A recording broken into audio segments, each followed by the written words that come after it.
as anywhere around the world. So let's move to the main event.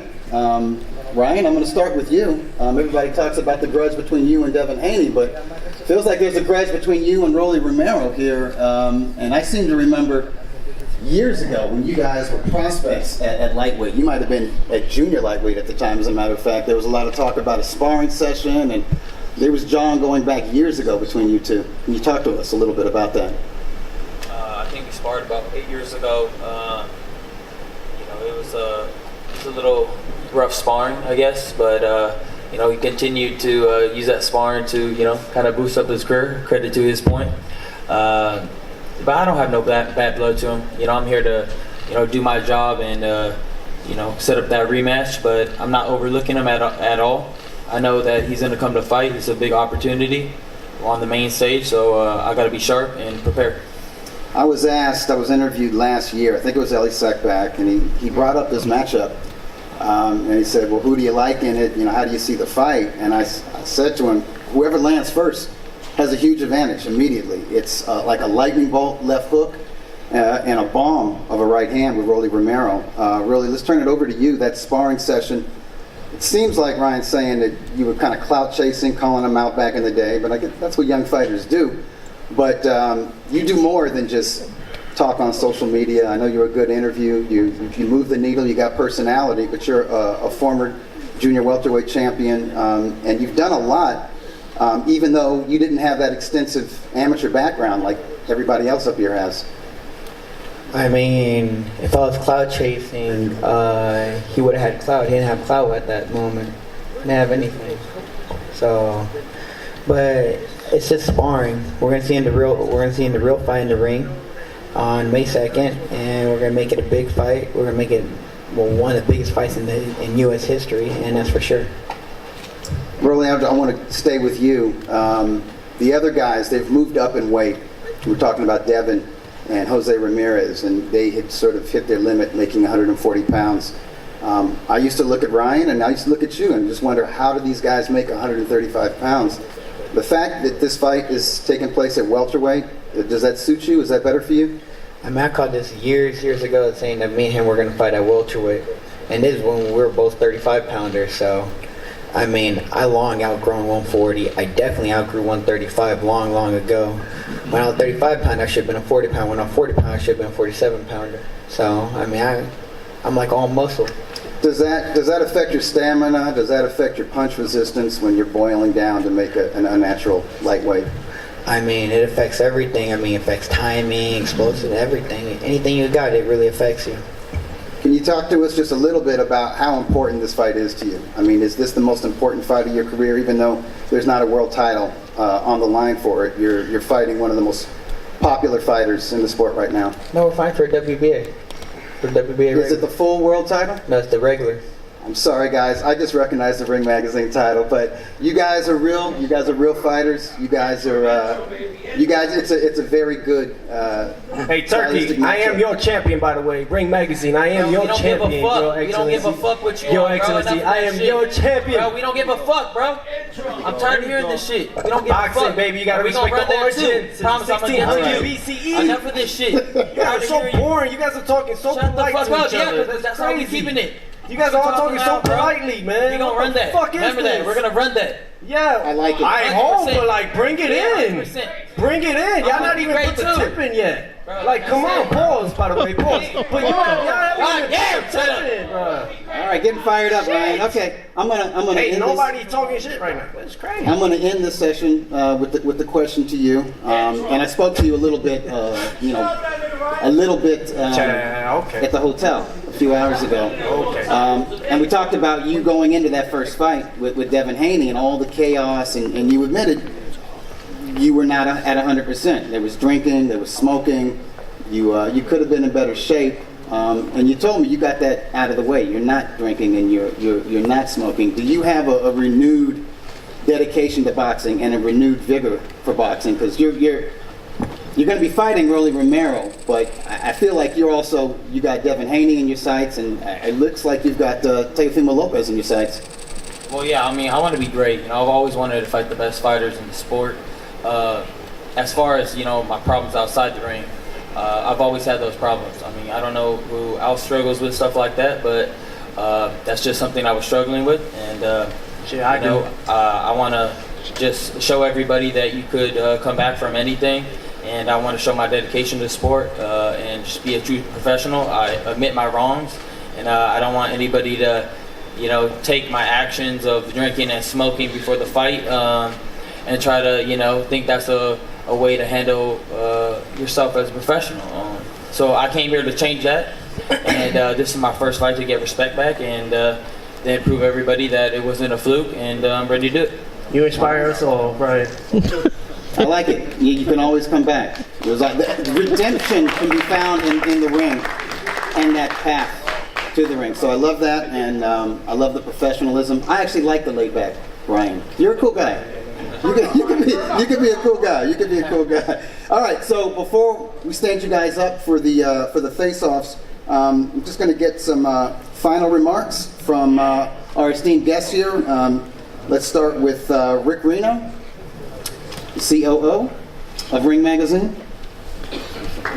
Yeah, I just want to say, we have 3 dangerous fights. Everyone knows that it's the big elephant in the room. If Ryan and Devin win their fights, they will most likely go into a fight in the fall. I know Jose and his team have said Devin's never getting to that fight. I know Rolly and his team have been saying they're never getting to that fight either. On the other side. No, I did not say that ever. My bad. They can fight after me. I don't really give a fuck. And obviously, Tio is in a real dangerous fight. He's going to be defending WBO title, the Ring Magazine title, against the mandatory challenger Arnold Barboza. Arnold is arguably on one of the best runs at 140 over the last 12 months. And I know Arnold's told me more than enough that Tio's never getting to any of the future plans that we have in store for him. Man, just like all the other promoters had plans, we broke them, so we're breaking this one too. And we could have, staged this event anywhere. We could have put it in any venue in New York, any venue in LA, any venue in Las Vegas, and it would have sold out. We wanted to do something special, something iconic, because we would have put this any other venue, any other location. It would have just been a really big event with 3 great fights. We wanted something that, like 25 years from now, people would look back and say, oh my God, can you believe they staged that crazy event in the heart of Times Square? Even for the 6 guys up here, they could tell their kids, their grandkids, decades from now, I fought in Times Square. Not that I fought in the Garden or Barclays or the MGM. They could be the first 6 guys to say, I fought in the heart of Times Square with this collaboration that we're doing with SNK. So we wanted something that would create, when we started doing these Ring Magazine events and putting the stuff together, we didn't want to do the same cookie cutter type of events. No offense to my promotional partners up here, but we wanted something that, like Doug had mentioned, that was out of the box, something that people would think was insane. When we first got this concept on paper, everyone thought it was just, we're just talking. It's never going to happen. How are these guys going to do it? I've seen the concepts, and it's going to blow everyone away. And I look forward to seeing everybody in May, and I will turn it back to Doug.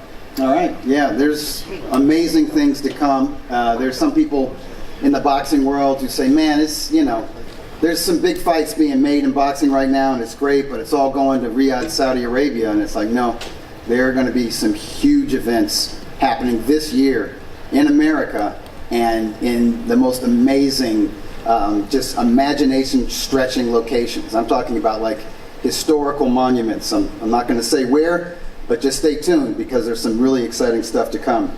All right, Eddie Hearn, Chairman of Matchroom Boxing, would you like to share your thoughts on this card? Yeah, thanks, Doug. I think it's all been said by these great fighters. You talk about attracting a younger audience to the sport. You've got 3 of the faces of boxing in Ryan and Devin and Tio, but 3 great fights. And Rolly, don't forget about Rolly. I'm coming to you, Rolly. I'm about to pick you up. So Arnold Barboza just come to Manchester to beat Jack Cattrall. Jose Ramirez is a tremendous fighter. And this guy, it's the first time I spoke to him. He seems very focused. I think that's a great fight as well. So His Excellency has great plans, and people keep asking the question about where is boxing going? You know, Saudi Arabia, how long will it last? This is turning it up a notch.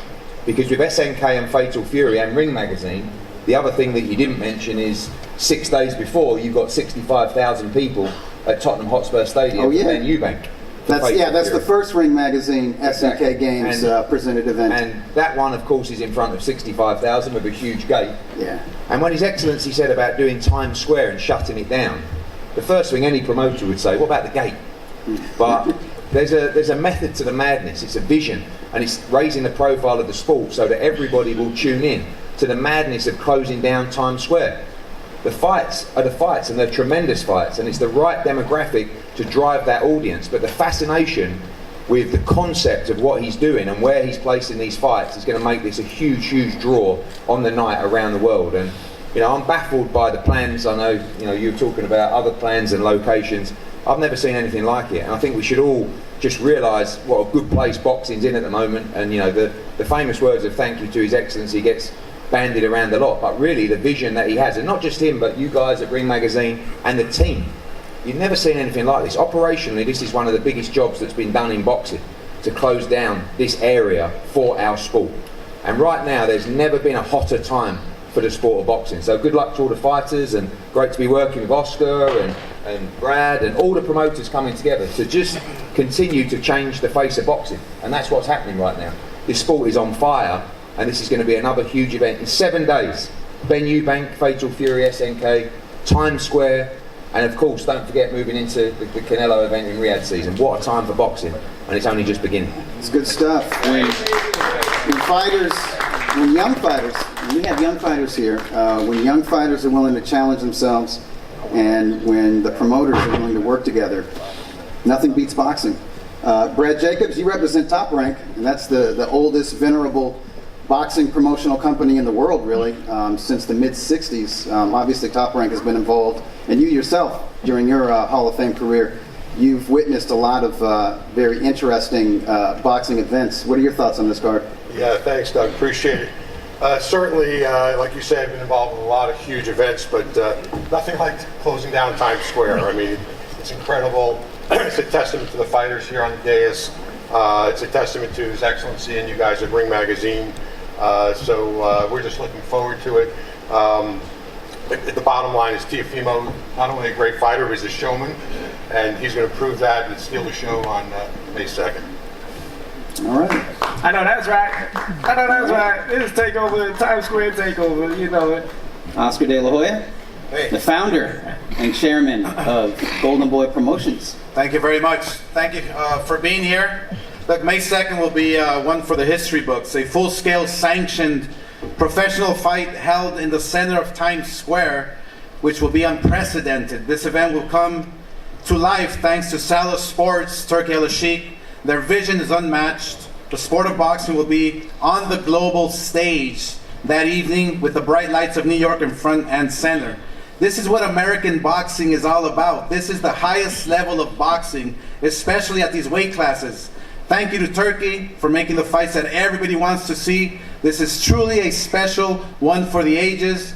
And we are proud that Golden Boy Promotions has 3 fighters taking part in this epic event. It speaks to our company's dedication to getting our fighters the best opportunities in the sport. Look, the fight against Teofimo Lopez, and now speaking from a fighter's perspective, okay? I'm not a promoter anymore, I'm a fighter now. The Teofimo Lopez, Arnold Barboza card, look, Arnold Barboza Jr. has been calling for a fight against Teofimo since 2021. Now following his defeat of Jack Catterall a few weeks ago in the UK, Barboza finally earned a mandatory shot against Lopez. Barboza has always been the underdog and has always fought tooth and nail for everything he has. We are extremely proud of him, and now he's facing Teofimo Lopez, who is one of the best lightweights in the world in the division. Both are tremendous warriors, and it's a pick'em fight. The Haney Ramirez, look, as for the co-main event, what can be said about Devin Haney that the world isn't even already saying? It's like deja vu a year later here in New York City, except he is coming off a loss against Ryan Garcia. We all know that how that fight went. From a fighter's perspective, I think that, you know, it's a pick'em fight. I think that this fight here with Ramirez will be an excellent fight. Styles make fights. I think that Devin Haney is a tremendous fighter. He is a tremendous boxer. I believe that it's all about will, it's all about smarts, it's all about how much you want it. And I think Devin Haney is a fighter who is going to come in and give it his all, but he's going to give it his all against a fighter who is an Olympian, a fighter who is an outstanding fighter in Jose Ramirez. So this is going to be one for the ages. Again, I think it's a pick-em fight because both guys really have something to prove. And for Ryan Garcia and Rollies, I mean, what can I say? I think Ryan Garcia is back. I think boxing needs Ryan Garcia. I think boxing without Ryan Garcia is not the same sport. I think him facing Rollies is going to be exciting. It's going to be one of those fights where you just don't want to you don't want to miss it because look, Rollies throws bombs. He's a fighter that can come and fight. You don't know where those bombs are coming from, but if they land, they can do some damage. And Ryan Garcia, look, he's coming off. It's going to be about a year now. He's hungry. He's hungry to get on top. He's hungry to be world champion. Pause,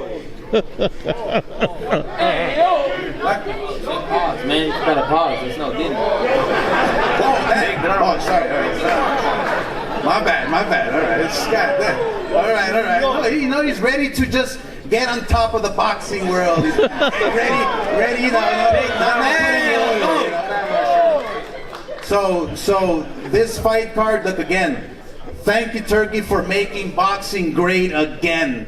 Boxing is back, and let's keep it this way. I'm glad we're working with Eddie Hearn. I'm glad we're working with Top Rank, but let's keep it this way and make the big fights happen. Yeah, charge you for that. Thank you. All right, well said, Golden Boy. All right, Rick, Oscar, Brad, Eddie, thank you for those final remarks. And now we're going to set up for the stare down. So Ryan, Jose, Arnold, you guys move to this side, and Rolly, Devin, Teo, you move to this side, and we'll treat you all to the stare down. Thank you. My name is Doug Fisher, Editor-in-Chief of Ring Magazine. Thank you for allowing me to host this special event.